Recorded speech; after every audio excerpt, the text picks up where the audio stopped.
Hi, boys and girls. Today is Wednesday. So, before we start our read aloud, I want to let you know that tomorrow, even though it's spring break, we will still be having our Zoom class chat at 1 o'clock. So, Thursday, we will be having our Zoom class chat at 1 o'clock. We'll be doing our directed drawing. So, please make sure you have a piece of paper, a pencil, markers, crayons, whatever you need. And we'll go ahead and do that tomorrow during our class chat. I hope everyone's able to make it. We've been having a great time, so I hope to see everyone tomorrow during that. All right, so let's go ahead and start our read aloud today. So today we're going to read chapter 8, 16 Eyelets. Sometimes Bat wished that Janie went to his school because it would be kind of neat to see her in the hallways and at lunchtime. But most of the time he was glad that his school was something he didn't have to share with her. Janie attended the Robert E. Willett Elementary School, but this was her last year. Next fall, she would be going to middle school. Bat went to a private school. It had smaller classes than the public school, and his parents thought it was a better fit for him, which was fine with Bat. Mr. Grayson was a good teacher who never yelled and who usually let Bat wear his earmuffs if things got too loud. Also, his school, the Saw-Whet School, was named after a type of owl. The main hallway of the Saw-Whet School was a busy place until about 8:35 a.m. when class officially started for the day. Until then, it was full of parents walking the younger kids, those in kindergarten and first grade, to their classrooms, and older kids walking themselves, all while the principal, Mrs. Martinez, stood outside the administration office smiling and being friendly. "Bat!" called Mrs. Martinez, waving and smiling. Bat didn't feel like talking to Mrs. Martinez, so he pretended he didn't hear her or see her and slid to the far side of the hallway as he passed. That way, she couldn't reach out and mess with his hair. Bat hated it when people messed with his hair, and Mrs. Martinez loved to mess with people's hair. She had never yet done that to his hair, and Bat wanted to keep it that way. Bat liked the main hallway better when all the other kids were in their classrooms. Right now, Luca and Israel, two kids in Bat's same class, were struggling out of their rain boots on the big rubber mat. It wasn't raining, but dark clouds peppered the sky in a way that could mean that recess would probably be wet.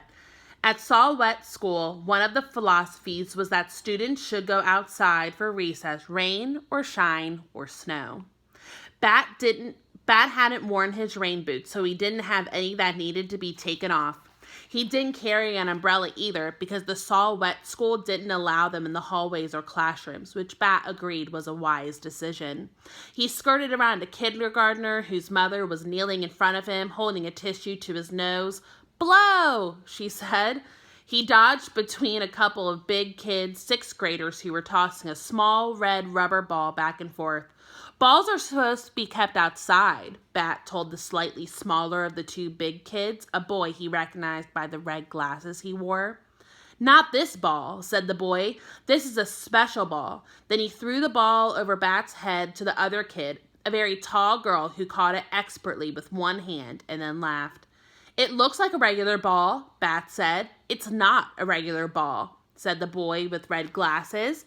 Bat had a weird feeling in his stomach, like the boy was tricking him. He didn't know what to say. Just then Luca and Israel came by without their rain boots. "Hi, Bat," Israel said. "Do you think it will rain today?" "Maybe," said Bat. Relieved, Bat watched the two big kids move away toward their classroom, still tossing the ball. "What do you think was special about that ball?" he asked Israel. "Nothing," Israel said.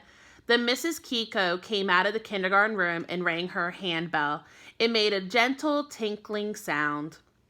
Way better than the harsh, painful scream of Janie's electric school bell system, which Bat had heard last year during a school play he'd gone to watch. To class, it's time for another day." Miss Kiko had a beautiful voice, which was probably why it was her job to announce the start of the school day. Bat followed Luca and Israel into Mr. Grayson's third grade classroom. "I brought 2 sandwiches for lunch today," Luca was telling Israel, "in case you want to trade cookies for one." Why would I want to do that? Israel answered. I brought my own sandwich. Bat knew why Luca would think Israel wanted to trade. Yesterday, he had heard Luca tell Israel that she didn't like her cream cheese sandwiches, and Israel had replied that he didn't like the turkey one his mom always made. I would trade anything for a cream cheese sandwich, he had said. He listened to see if Luca would remind Israel of what he had said, but he didn't. Probably Israel was just being nice, Bat interjected, to make you feel better about bringing cream cheese sandwiches to school every day. He probably didn't really want your sandwich. Israel turned around. His face was red and his eyebrows pointed toward each other, making a wrinkly crinkle in his forehead. Dude, he said to Bat. Bat waited for Israel to say more, but he didn't. Just that one word. Dude. Then Luca started crying, and she shoved past Bat to go back into the hallway. He watched her run into the girls' room. Mr. Grayson came over. He was wearing his bright orange tennis shoes today. Bat liked it when he wore those shoes. It was like he was wearing the sun on his feet. What's the problem, friends? He asked. Bat embarrassed Luca, Israel said, really loudly, making Bat wish he had his earmuffs. They were in his backpack, on his back, though. I'm sure you didn't mean to embarrass her, did you, Bat? Asked Mr. Grayson. There were 16 eyelets on each of his shoes. Bat counted. Bat, can you look up at my face? Mr. Grayson asked. Bat shook his head. That would make 32 eyelets. His own shoes had half as many. 16 eyelets, Bat thought to himself. Mr. Grayson sighed. Okay, Bat, go sit at your table. Bat wondered if anyone in the class had more eyelets in their shoes than Mr. Grayson. He kept his eyes on shoes as he walked through the classroom. Nope, no one did. I hope you guys enjoyed our read aloud for today for chapter 7. Tomorrow we'll read chapter 8. And I also hope to see you in our Zoom class chat tomorrow at 1 o'clock. Remember to have a piece of paper, a pencil, and markers and crayons if you would like to. I hope to see you tomorrow in our read aloud in our Zoom class chat. Have a great rest of the day. Bye.